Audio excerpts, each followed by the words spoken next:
In the 1930s, an unlikely trio, an openly gay left-leaning historian, a group of Nazis, and an ancient medieval text, came together in a bizarre quest that sounds like the plot of a summer blockbuster, or perhaps the setup to a darkly comedic joke. But this was no fiction. Their convergence was part of a serious, albeit twisted, pursuit of one of the most revered and elusive Christian artifacts, the Holy Grail. In 1924, at just 20 years old, Otto Rahn earned his degree in history. A brilliant scholar, Rahn's intelligence was overshadowed only by his obsession with locating the Holy Grail. The Grail, supposedly the cup Christ used at the Last Supper, has long been debated among historians, many questioning whether it ever existed. But Rahn was certain it had survived into the 20th century, waiting to be found. Believing that lines from the medieval poem Parzival held clues to the location of the Grail, Rahn embarked on his first expedition to the former strongholds of the Cathars in southern France, a now extinct branch of Christianity. Although he didn't find the Grail, he published a book detailing his search. This book caught the attention of Heinrich Himmler himself. Himmler, the fanatical leader of the SS, was as obsessed with the Grail as Rahn. Upon reading Rahn's account, Himmler decided that this brilliant historian, despite his open opposition to Nazi ideology, might be the man to finally unearth this sacred relic. Driven by his desperation to find the Grail, Rahn overlooked the dangers of aligning with the Nazis and joined the party in the early 1930s.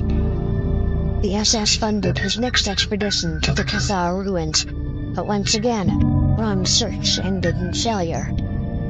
He did, however, write another book detailing his journey. While Himmler appreciated the book, he was furious at the failure, and reassigned Rahn to a grueling post as a guard at Dachau concentration camp in 1937. 2 years later, after resigning from the party, Rahn's frozen body was found in the Alps. Tragic end, likely self-inflicted. The story doesn't end with Rahn. Himmler's obsession with the Holy Grail persisted, driven by a bizarre belief that Jesus, a Jewish man born to Jewish parents, was actually Aryan. In 1940, Himmler traveled to Montserrat Abbey near Barcelona. Accompanied by SS guards, he interrogated the monks about any knowledge they might have of the Grail's whereabouts. Convinced that the lines of Parzival pointed to the Grail's location at Montserrat, Himmler pressed the monks, who ultimately dismissed his theories. After making a donation to repair a local well, likely an attempt to influence Spain's fascist dictator Francisco Franco to join the war against England and France, Himmler left empty-handed. The Nazis never found the Holy Grail, and its location remains a mystery to this day, if it ever existed at all.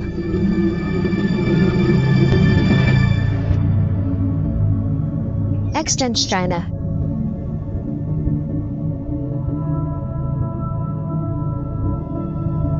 In the middle of Germany's Teutoburg forest, orange sandstone pillars known as the Externsteine pierce the sky, casting long shadows over the ancient landscape. Some say they served as a prehistoric observatory, while others believe they were sacred ground for ancient Germanic tribes.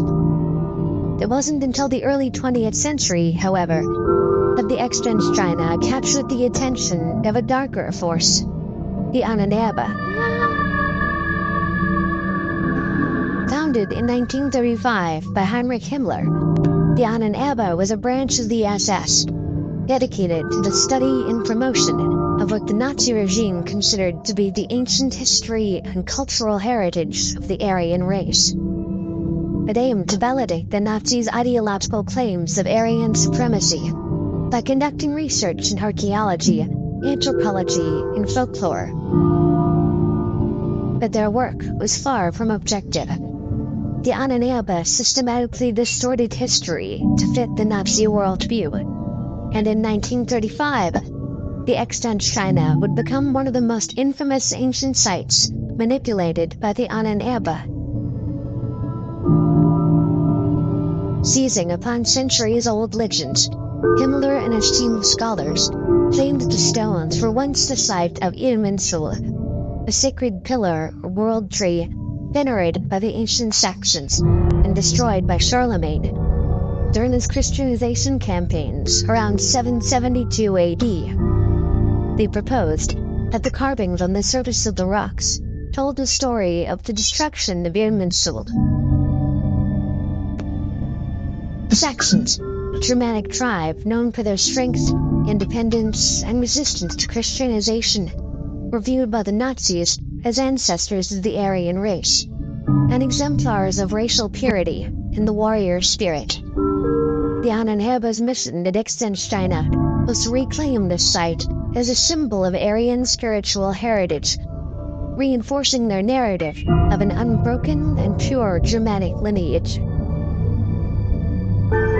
This false narrative became so powerful that the Nazi youth would sing Saxon hymns of the site on Hitler's birthday. But the true history of the extant China is far more complex and mysterious. These ancient rocks, formed over 70 million years ago, have seen millennia of human activity. Archaeological evidence suggests that nomadic hunters sought shelter here around 10,000 DC, and Christian monks may have begun living in carved-out hovels in the 8th or 9th century. However, much of the written evidence for the site's use during the Middle Ages was lost during World War II. What remains is a relief carving depicting Jesus' descent from the cross, carved into the stone sometime in the 12th century. The site would later be variously used as a hermitage and a hideout for bandits, before the rise of Romantic nationalism in the 1800s reignited interest in the ancient history at the site. Today, the supposed connection to the ancient Saxons and the legend of Irminsul is largely dismissed. Yet, the narrative crafted by the Ahnenerbe endures. Even now, modern Nazi sympathizers and pagans are drawn to the extant China by the myth that continues to linger.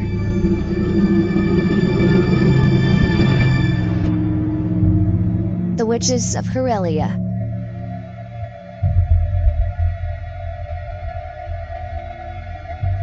In the summer of 1936, deep within the ancient forests of Karelia, a Nazi-backed expedition set out on a mission shrouded in myth and superstition.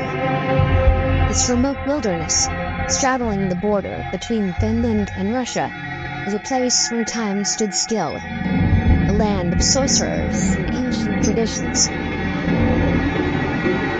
Leading the expedition was Ilya von Grunhagen, a young Finnish nobleman fascinated by the region's legendary sorcery.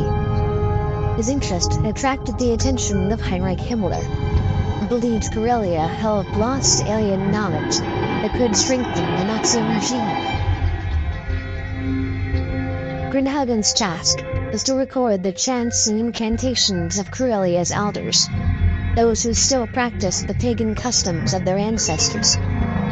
Accompanied by Fritz Bose, a Nazi musicologist, and a Finnish illustrator, the team embarked on their journey armed with a new piece of technology, a magnetophone, a prototype tape recorder.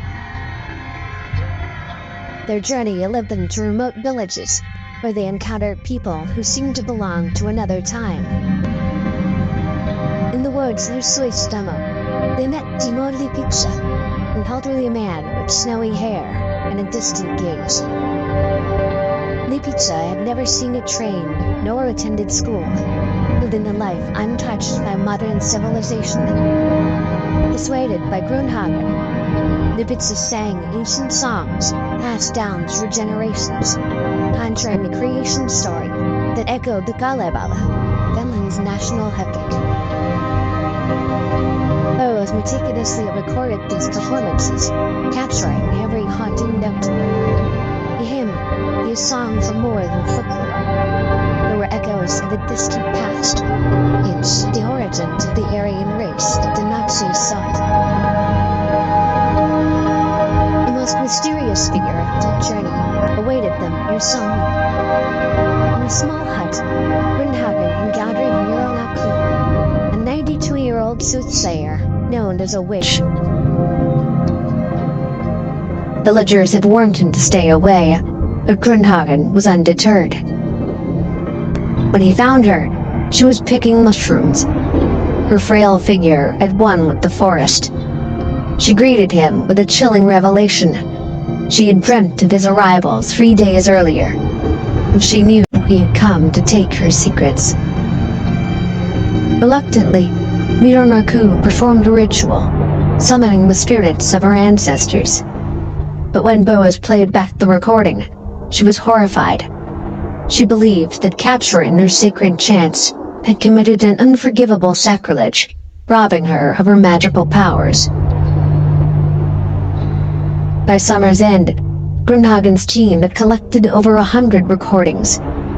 These were more than relics of a vanishing world. They were pieces of a puzzle Himmler believed could unlock the secrets of the Aryan past. Back in Berlin, the SS eagerly awaited the results, convinced that Karelia's ancient wisdom could serve the Third Reich.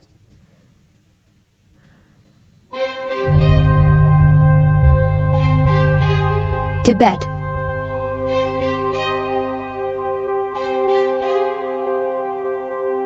On a cold January morning in 1939, 5 unusual figures entered the ancient city of Lhasa, Tibet.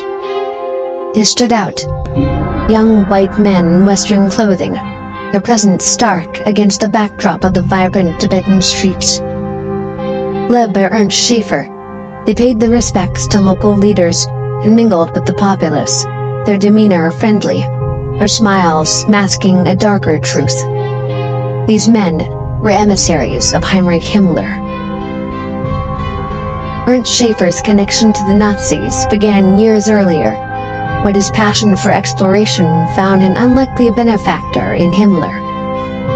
While Schaefer had little interest in Nazi ideology, his desire for scientific discovery and the promise of funding led him to collaborate with the SS. Himmler's goals for the mission were far-reaching and sinister. Officially, the expedition was a scientific and anthropological exploration. Schaefer's team was tasked with studying Tibet's flora, fauna, and people, meticulously documenting their findings. But beneath this academic facade lay the Nazis' real interest. Some Nazi theorists believed that Tibet might hold clues to the origins of the Aryan race. And Schaefer's team was instructed to gather anthropological data, including physical measurements and facial casts of the Tibetan people, in hopes of finding evidence to support these theories. There was also a geopolitical dimension. The Nazis recognized Tibet's strategic location in Asia and saw potential in establishing ties with the region. Himmler envisioned the possibility of aligning Tibet with the Axis powers, or using it as a base for anti-British sentiment in the region. Initially, the British authorities in India, suspicious of the Nazi agenda, barred the expedition from crossing their territory. However, through political maneuvering, Schaefer and his team managed to enter the semi-autonomous region of Sikkim in 1938, setting the stage for their journey into Tibet. Over the next year, Schaefer and his men traveled through Sikkim and Tibet, documenting everything they encountered. They were particularly fascinated by the Tibetan use of the swastika, a symbol of luck in Tibet, but one that had been co-opted by the Nazis. By the time the team returned to Germany in 1939, they had amassed a trove of samples, measurements, and drawings. Schaefer presented these findings to Himmler, who was so impressed that he envisioned a new mission: to return to Tibet and organize a pro-German army to challenge British power in India. This plan never materialized, but Schaefer was rewarded with his own department within the Ahnenerbe in 1943.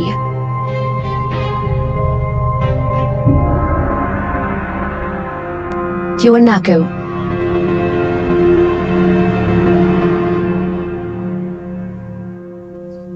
In 1928, a tall, sunburnt German named Edmund Kiss arrived at the ancient ruins of Tiwanaku in Bolivia.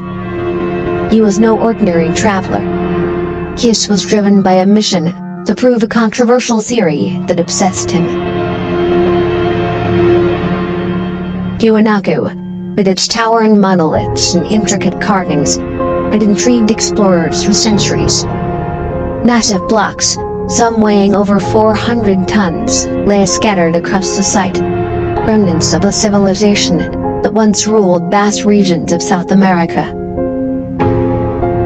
For Kiss, these ruins were potential evidence to support the world ice theory, a pseudo-scientific idea that claimed Earth had experienced catastrophic events caused by colliding moons. A year before his journey, Kiss had become a fervent supporter of Hans Herbinger's world ice theory, which proposed that such cataclysms had shaped human history. Desperate for proof, Kiss contacted Arthur Poznański, an Austrian expatriate living in Bolivia, who had dedicated years to studying Tiwanaku. Poznański believed that the city's origins were not indigenous, but the work of mysterious immigrants from the far west, possibly dating back 17,000 years, a timeline he based on his interpretations of astronomical alignments. Intrigued, Kiss traveled to Tiwanaku, funded by a prize he had won in a writing contest. For months, he studied the ruins, sketching floor plans and analyzing carvings.